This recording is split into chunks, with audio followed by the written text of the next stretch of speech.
En la presencia del Señor con gratitud y alza tu voz. La tercera meta que Cristo tenía en mente es ya directamente en relación a los gentiles. Y esto lo encontramos en los versículos 9 al 10. Y es que Cristo vino para que los gentiles glorifiquen a Dios por su misericordia. El texto dice, y creo que leeremos solamente el versículo 9 primero, y luego seguiremos adelante después de considerar este texto. Y para que los gentiles glorifiquen a Dios por su misericordia. ¿Cómo está escrito? Los gentiles están incluidos en la maravillosa bendición de la misericordia de Dios por medio de la obra de Cristo Jesús, por medio de su servicio en este mundo, por medio de su humanidad, su vida, por medio de sus enseñanzas, la verdad, por medio de su servicio como siervo de todos, por medio de su muerte, su obediencia hasta muerte y muerte de cruz, por medio de su gloriosa resurrección, ellos también reciben la bendición de la misericordia de Dios, al igual que los judíos. Como consecuencia, ellos también glorifican a Dios, dan honor a Dios, por causa del servicio rendido por Cristo Jesús. Esto, dice el texto, es como está escrito. Es decir, esta declaración está de acuerdo con las profecías del Antiguo Testamento. La bendición de los gentiles, la recepción de la misericordia de Dios por los gentiles, está de acuerdo con profecías del Antiguo Testamento. El concepto de la salvación de gentiles no empieza en el Nuevo Testamento. La salvación de los gentiles estaba siempre en la mente de Dios, siempre en el plan de Dios, siempre en la promesa dada a Abraham, y siempre en las profecías de los profetas judíos, cuando ellos, por inspiración del Espíritu Santo, hablaron cosas que quizá en algunos casos ni ellos mismos entendieron, pero estaban hablando la realidad de la bendición de Dios para los gentiles. Recordemos que lo que vamos a leer en los versículos 9 al 12, es la interpretación y la aplicación inspirada de estos textos del Antiguo Testamento. El texto dice así, comenzando desde el versículo 9. Y para que los gentiles glorifiquen a Dios por su misericordia, como está escrito. Por tanto, yo te confesaré entre los gentiles, y cantaré a tu nombre. Y otra vez dice, alegraos gentiles con su pueblo. Y otra vez, alabad al Señor todos los gentiles y magnificadle todos los pueblos. Y otra vez dice Isaías, estará la raíz de Isaí y el que se levantará a regir los gentiles esperarán en él.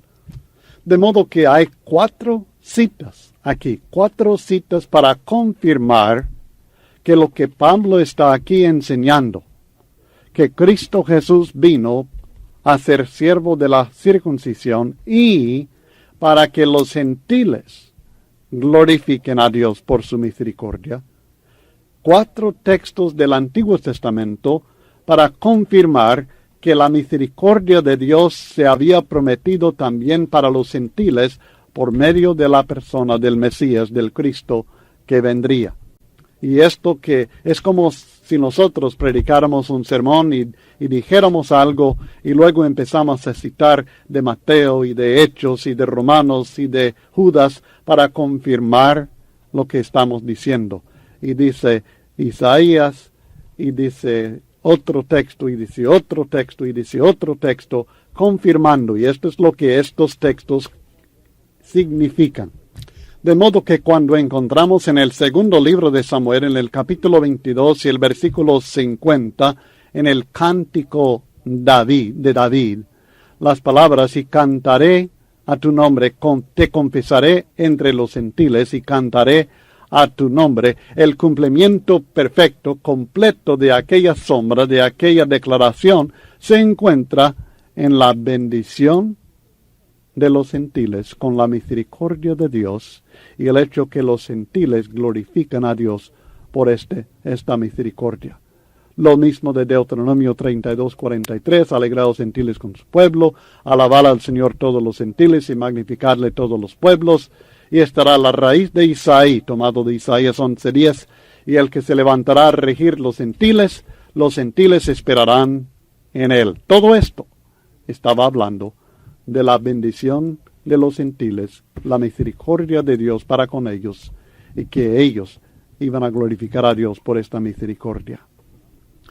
Es difícil que entendamos nosotros en nuestro tiempo el prejuicio que existía en la mente de los judíos en cuanto a la salvación de las gentes de otras naciones. Para ellos era abominable juntarse o aún acercarse a un extranjero. Pensar en adorar a Dios en comunión con un gentil era demasiado horrible para ellos. Aún los apóstoles de Cristo predicaban el Evangelio solamente a los judíos por un tiempo. Al fin Dios le reveló a Pedro directamente que quería que aceptaran a los gentiles también en base a su fe obediente en el Evangelio de Cristo. Nada más. La declaración de Pedro en Hechos capítulo 10, en los versículos 34 al 36, fue un choque tremendo para los judíos cristianos de aquel tiempo. Cuando en aquella ocasión en la casa de aquel gentil llamado Cornelio, Pedro abriendo la boca dijo: en verdad comprendo que Dios no hace acepción de personas, sino que en toda nación se agrada del que le teme y hace justicia. Dios envió el mensaje a los hijos de Israel anunciando el Evangelio de la paz por medio de Jesucristo. Este es Señor de todos. Y luego empieza a seguir predicando y se bautizan en aquella ocasión gentiles en el pueblo de Dios.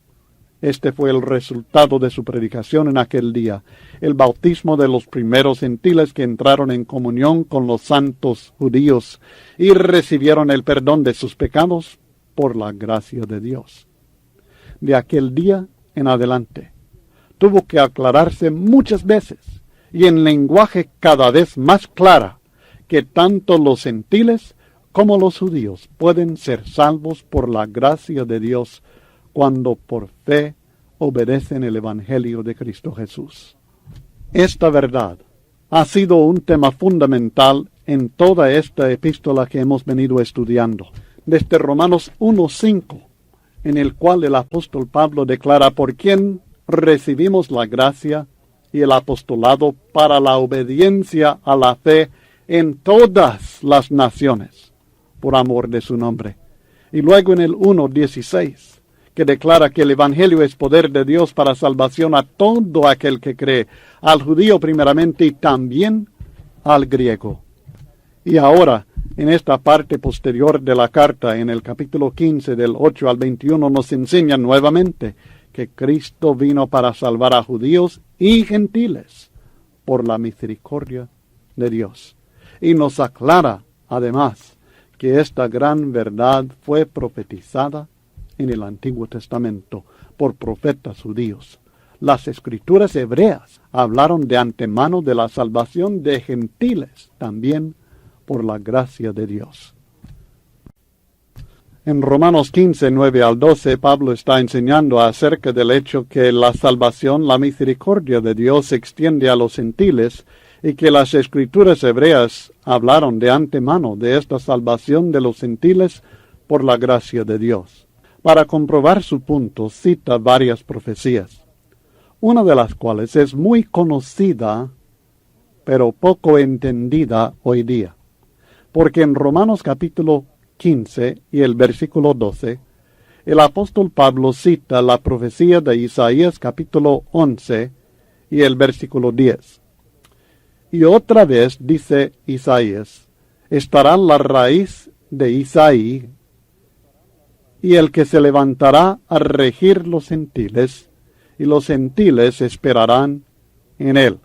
Usted tal vez está diciendo, bueno, yo no reconozco esta profecía, no me parece tan familiar, tan conocida como usted está diciendo. Bueno, no es esta parte de la profecía de Isaías 11 la conocida, y estaremos leyéndolo todo enseguida para que usted vea que sí hay partes que se citan bastante, o al menos se hace mucha referencia a esta profecía.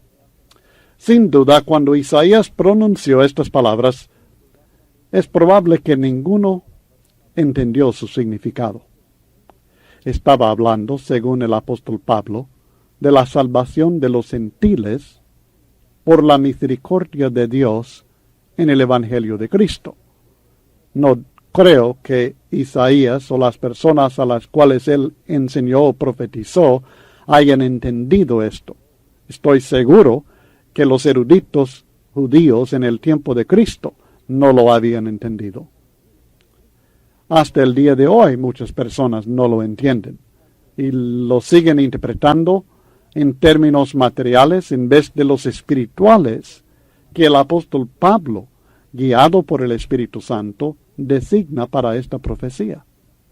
Muchas personas, la mayoría de las personas, creen que se refiere a algún acontecimiento todavía futuro, cuando en realidad está hablando de la salvación espiritual que Dios ha estado dando a judíos y gentiles por cientos de años.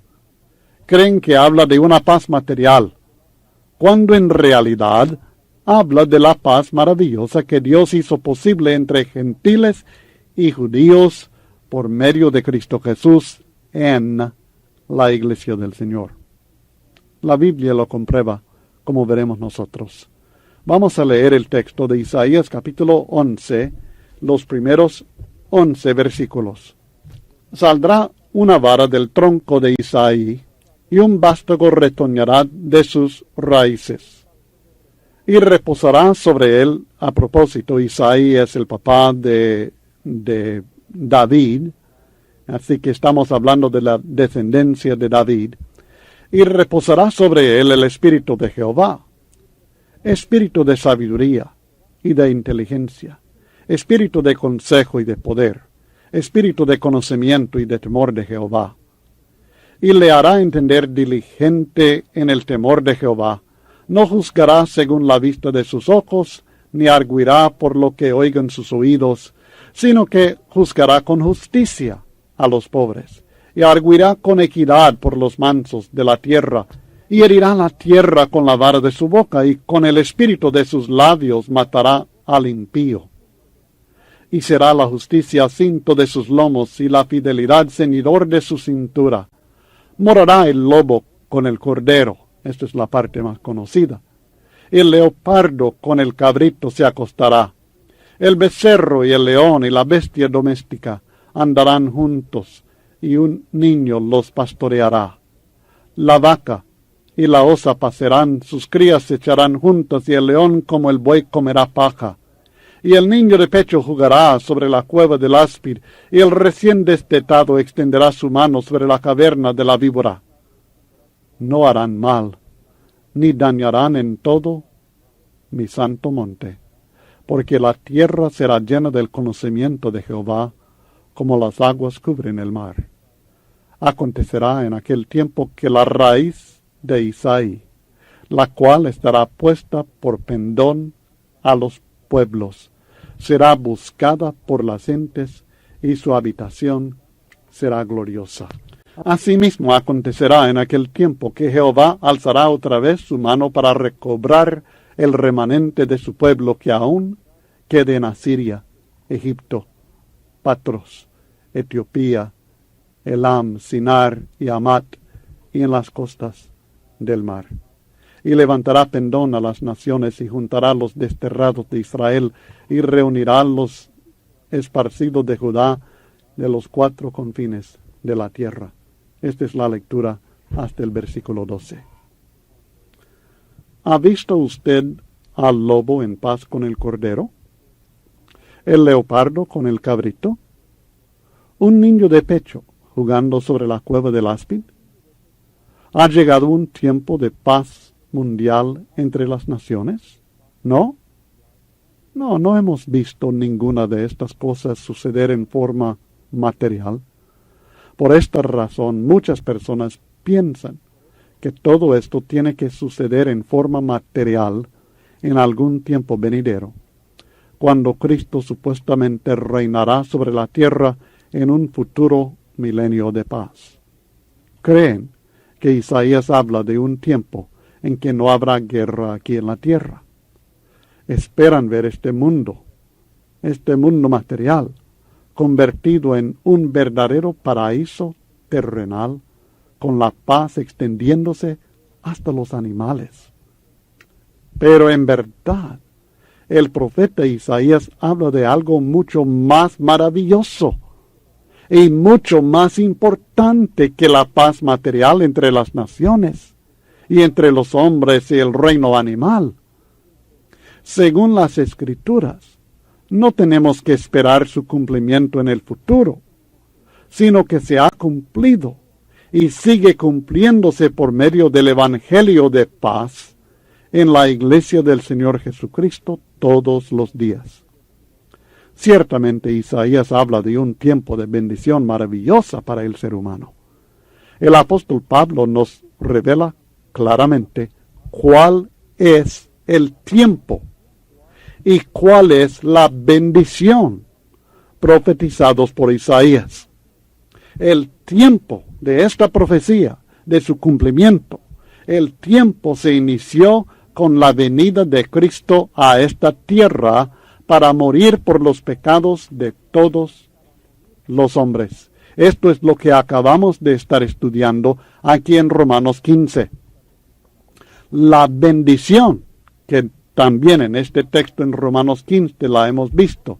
La bendición es la misericordia que Dios ha mostrado a los judíos y a los gentiles, perdonando sus pecados, aceptándolos en su pueblo, dándoles la paz de Cristo, no la paz de este mundo. Esta no es la paz que Cristo nos promete.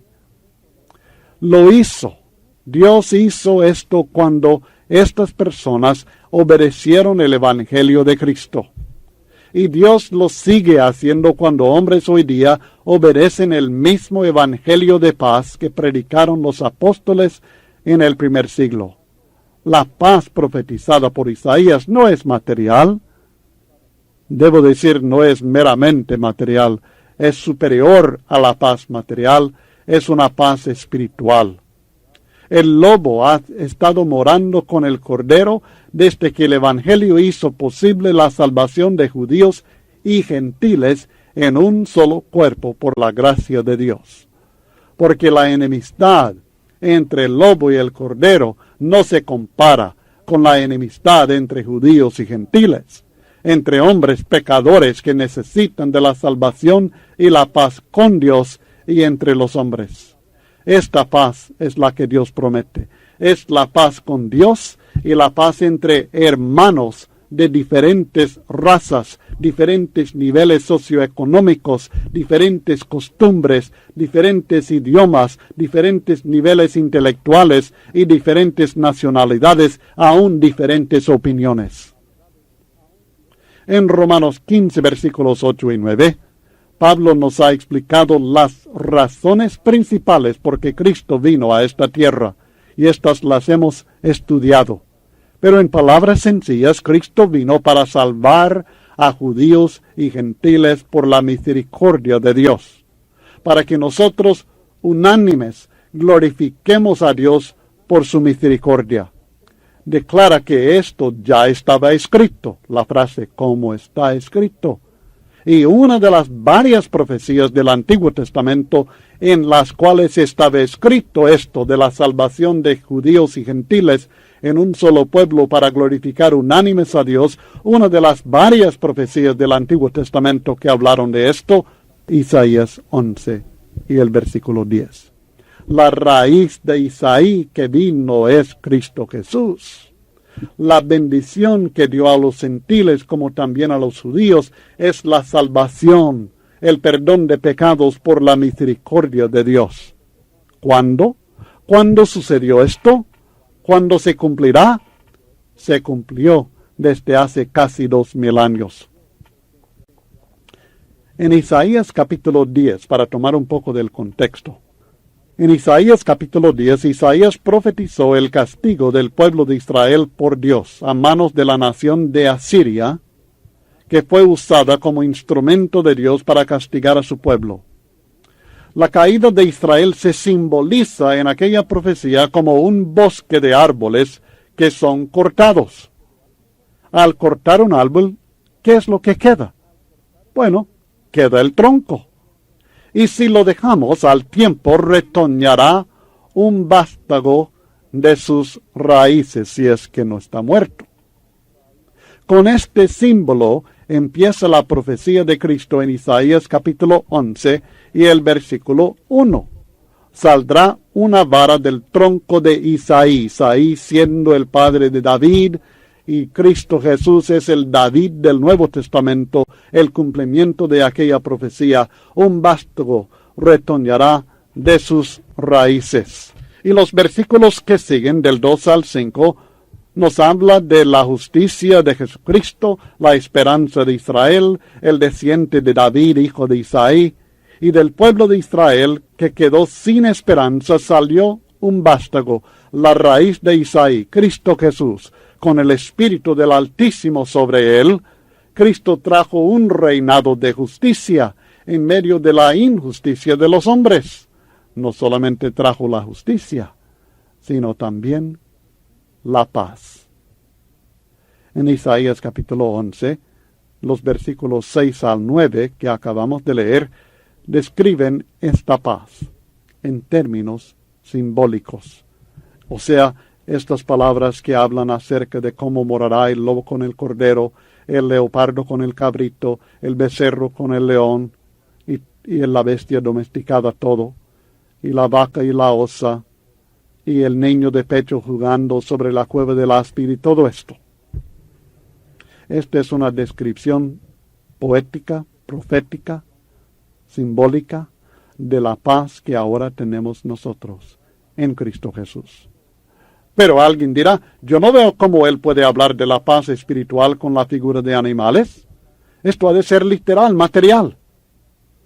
La primera respuesta a esta pregunta es, ¿cómo puede hablar de Jesucristo como un vástago? ¿Es Jesucristo literalmente, materialmente un vástago? ¿Lo es? Claro que no. Sin embargo, así se representa aquí en este versículo, un vástago retoñará de sus raíces, y todo el mundo reconoce que se trata de Cristo Jesús. Aun las personas que creen encontrar en estos versículos una bendición material en vez de lo espiritual. Así que esto es lo primero. Si puede describir al Cristo en términos simbólicos, materiales como vástago, seguramente puede describir la paz que Cristo nos ofrece a los hombres de la misma manera, hablando de relaciones entre animales, y así lo hace. Está describiendo una paz extraordinaria. Estoy seguro que se trata de esto, no porque mi capacidad de interpretación sea tan maravillosa, sino porque el Nuevo Testamento así lo interpreta. Nos dice Pablo en Romanos 15:12 que de esto se trata. Está describiendo esta maravillosa paz, la paz que traería el Cristo, que sería una paz muy diferente de la paz que se observa en el mundo, una paz que es muy superior a aquella paz material y que es tan transitoria. Cristo mismo dijo cientos de años después de que Isaías hubiera escrito estas palabras: la paz os dejo, mi paz os doy. Yo no os la doy como el mundo la da. Juan 14:27. La paz de Cristo es diferente de la paz del mundo. Pero muchos hombres todavía siguen esperando que Dios nos conceda una paz como la paz que el mundo busca. Además, la profecía de Isaías no menciona ninguna paz mundial. No habla de paz mundial, sino que habla de paz en un lugar específico, un lugar limitado. Es una paz internacional, porque trata de personas de muchas diferentes naciones, pero no se encuentra en todo el mundo. El texto dice, no harán mal ni dañarán. ¿En qué lugar? ¿Está leyendo el texto? ¿Está leyendo lo que en realidad profetiza aquí Isaías? Note el versículo 9. No harán mal ni dañarán. ¿En dónde? En todo mi santo monte, dice el texto. El texto no dice en todo el mundo, sino en todo mi santo monte. Y según Hebreos 12, del 22 al 23, el santo monte de Dios, Sión, es ahora la iglesia de Cristo Jesús. El pueblo de Dios, el cuerpo de Cristo, el reino de los cielos. Es en la iglesia, en el cuerpo de Cristo, que las enemistades entre el hombre y Dios, como también las enemistades entre el hombre y el prójimo, pueden desaparecer. Porque Él, Cristo, es nuestra paz. Porque Él es nuestra paz, que de ambos pueblos, hablando de judíos y gentiles en el contexto de Efesios 2, 14 y 16. Él es nuestra paz, que de ambos pueblos hizo uno, de judíos y gentiles hizo uno, derribando la pared intermedia de separación, y mediante la cruz reconciliar con Dios a ambos en un solo cuerpo, matando en ella las enemistades. Lo que Dios nos ofrece es la paz en un solo cuerpo por medio de la muerte de Cristo, la paz en el santo monte de Jehová, la iglesia del Señor Jesucristo. Cristo nunca ha prometido la paz material en este mundo, y nunca lo ha prometido para todo el mundo, sino solamente en la iglesia del Señor, en su pueblo. En cuanto a las relaciones humanas afuera de la iglesia, noten lo que Cristo dijo. No penséis que he venido para traer paz a la tierra. No he venido para traer paz, sino espada. Mateo 10:34. Mire qué confusión la de la gente. Cree que Cristo vino para traer paz a todo el mundo y no lo hizo. No vino para esto. Vino para traer espada, conflicto entre los hombres por causa de la fe en Él y la incredulidad en Él de parte de otros. La paz profetizada por Isaías no vendría por la fuerza irresistible del Señor, sino por convencer a los hombres que deben aceptar su voluntad por medio de la enseñanza de su palabra en toda la tierra. Noten el versículo 9 nuevamente de Isaías capítulo 11. Y no harán daño, no harán mal ni dañarán en todo mi santo monte. ¿Por qué? ¿Por qué? Porque Cristo vendrá con espada y los obligará a que doble toda rodilla y hagan lo que Él dice. Porque Él reinará con vara de hierro. ¿Es así lo que dice este texto? Estas son citas de otros textos que hablan de juicio, pero este texto que habla de la paz que Cristo trae, dice, no harán mal ni dañarán, no en todo el mundo, sino en todo mi santo monte. ¿Por qué? Porque la tierra será llena del conocimiento de Jehová, como las aguas cubren el mar. Es decir, que esta paz, este hecho de que no harán mal ni dañarán en todo el santo monte de Dios, se debe al conocimiento que tienen de la voluntad de Dios. Y cuando Cristo vino, fue precisamente esta la comisión que Él dejó a sus discípulos, y de predicar el Evangelio a toda criatura. El que creyere y fuere bautizado será salvo, mas el que no creyere será condenado. Marcos 16:15 al 16. Los primeros discípulos cumplieron con esta comisión, llevando así la bendición de Cristo, la salvación del pecado a todos los que creen y obedecen el Evangelio de Cristo, y la tierra se llenó del conocimiento de Jehová. El resultado ha sido el que describió el mismo profeta Isaías. Acontecerá en aquel tiempo que la raíz de Isaí, Cristo, la cual estará puesta por pendón a los pueblos, su esperanza, será buscada por las gentes, por personas de toda nación, y su habitación será gloriosa. Asimismo acontecerá en aquel tiempo que Jehová alzará otra vez su mano para recobrar el remanente de su pueblo, aun de los judíos que habían quedado en Asiria y en Egipto, en Patros, en Etiopía, Elam, Sinar y Amad y en las costas del mar. El resultado de la venida de la raíz de Isaías es la salvación para las naciones, o sea, los gentiles, y para el remanente del pueblo de Dios que ya hemos estado estudiando anteriormente en Romanos 11, o sea, los israelitas verdaderos. Es lo mismo que Pablo declara en Romanos 15, 8 y 9, que acabamos de estar estudiando. Que Cristo Jesús vino para ser siervo de la circuncisión, para mostrar la verdad de Dios, para confirmar las promesas hechas a los padres y para que los gentiles glorifiquen a Dios por su misericordia.